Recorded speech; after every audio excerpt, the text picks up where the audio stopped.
এই চ্যানেলে আপনাদের স্বাগত।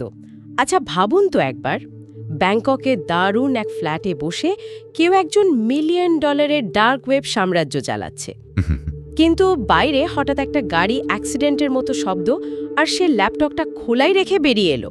ব্যাস, সব শেষ। হ্যাঁ, মানে একদম সিনেমার মতো ব্যাপার।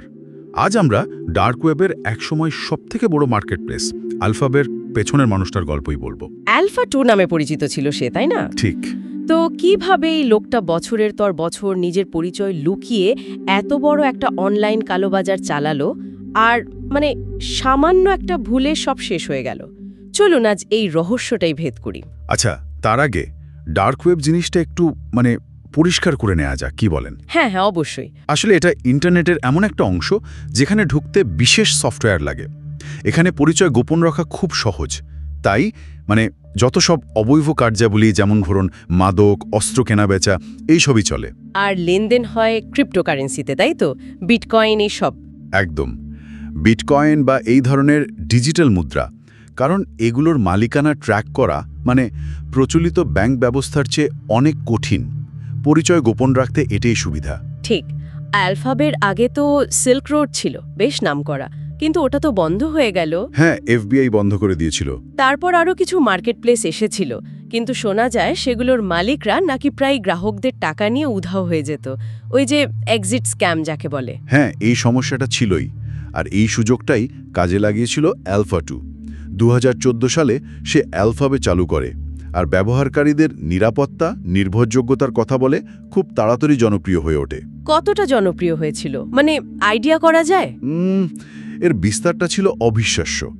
2017 সাল নাগাদ, শেষ দিকে, অ্যালফাবেতে বছরে প্রায় 2 লক্ষ রেজিস্টার্ড ইউজার ছিল, আর প্রতিদিনের গড় বিক্রি ছিল প্রায় 6 থেকে 8 লক্ষ ডলার। কি বলছেন? দিনে 8 লক্ষ ডলার?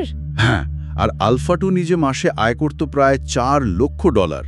এটা ডার্ক ওয়েবের ইতিহাসে সবচেয়ে বড় মার্কেট প্লেস হয়ে উঠেছিল সে সময়। কিন্তু এত কিছুর পরেও, এত সাফল্যের মধ্যেও পতনের কারণটা লুকিয়েছিল একেবারে শুরুতে করার একটা ভুলে, তাই না? ঠিক। এত সাবধানী একজন লোক, কিন্তু শুরুতে একটা মারাত্মক ভুল করে ফেলেছিল সে। কি ভুল? একেবারে প্রথম দিকে আলফাবেতে কেউ রেজিস্টার করলে যে অটোমেটিক ওয়েলকাম ইমেল যেত, তাতে সে ভুল করে নিজের আসল ব্যক্তিগত ইমেল অ্যাড্রেসটা দিয়ে ফেলেছিল, pimpalex91@hotmail.com। বলেন কি, নিজের পার্সোনাল ইমেল? হ্যাঁ, অল্প কিছুদিনের মধ্যেই ভুলটা শুধরে নিয়েছিল সে, কিন্তু যা হওয়ার তা তো হয়েই গেছে ততক্ষণে। আর সেটাই কাল হলো পরে। একদম। 2017 সালে একজন টিপস্টার মুখবার এই পুরনো তথ্যটা মার্কিন তদন্তকারী সংস্থা ডিইএ-কে দেয়। কিন্তু একটা পুরনো বাতিল ইমেল অ্যাড্রেস থেকে এত কিছু জানা সম্ভব হলো কি করে? সেটাই তো মজার ব্যাপার। তদন্তকারীরা ওই ইমেল অ্যাড্রেসটা নিয়ে পুরনো ইন্টারনেট আর্কাইভ, ফোরাম ঘাঁটতে শুরু করে, আর পেয়েও যায়। স্কাইরক নামে একটা ফ্রেঞ্চ সোশ্যাল মিডিয়া সাইটে ওর ছবি খুঁজে পায়। আচ্ছা। একটা ডেটিং সাইটে দেওয়া তথ্য থেকে ওর কানাডার শহরের নাম পাতা চলে, আর ইমেলের শেষে যে 91 ছিল, ওটা থেকে জন্মসাল আন্দাজ করে। আর নামটা কিভাবে পেল? আরও ইন্টারেস্টিং, একটা ফ্রেঞ্চ টেক ফোরামে সে আলফা02 ইউজার নেমেই একটা পোস্ট করেছিল অনেক আগে, আর সেই পোস্টের শেষে সে নিজের আসল নামটাই লিখে দিয়েছিল আলেকজান্ডার কেজেস। অবিশ্বাস্য, নিজের নাম নিজেই ফাঁস করে দিয়েছিল। হ্যাঁ, ভাবা যায়। তো নামটা পাওয়ার পর আর তাকে খুঁজে বের করতে বেশি সময় লাগেনি। তদন্তকারীরা জানতে পারে কেজেস তখন থাইল্যান্ডে থাকছে, আর বেশ বিলাসবহুল জীবন কাটাচ্ছে। পরশে, ল্যাম্বরগিনি, মিলিয়ন ডলারের বাড়ি, এসব। ঠিক তাই। ওর ওপর গোপনে নজরদারি শুরু হয়। এরপরেই তো শুরু হলো সেই বিখ্যাত অপারেশনটা, অপারেশন বেওনেক। হ্যাঁ, এটা ছিল একটা বিশাল আন্তর্জাতিক শব্দ অভিযান।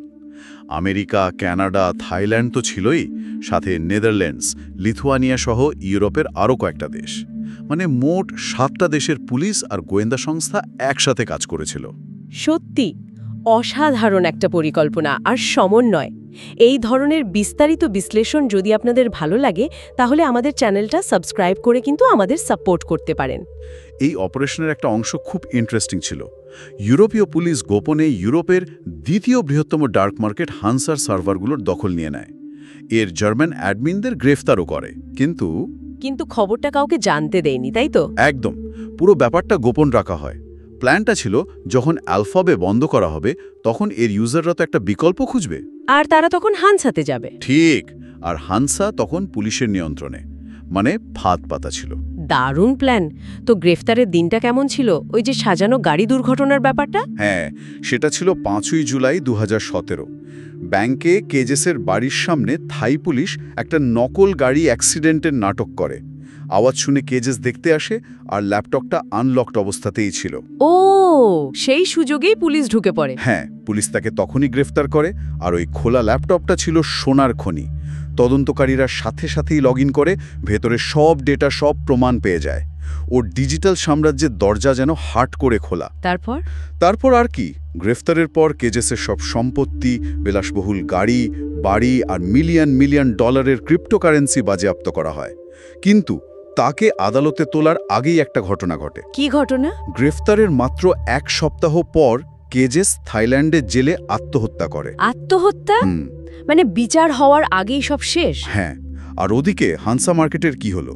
প্ল্যান মতোই অ্যালফাবে বন্ধ হতে হাজার হাজার বিক্রেতা ক্রেতা হুমড়ি খেয়ে পড়ল হানসাতে। আর সবাই পুলিশের জালে ধরা পড়ল? একদম। যেহেতু মার্কেটটা পুলিশের নিয়ন্ত্রণে ছিল, ওদের সবার পরিচয় ফাঁস হয়ে যায়, অনেকে গ্রেপ্তারও হয়।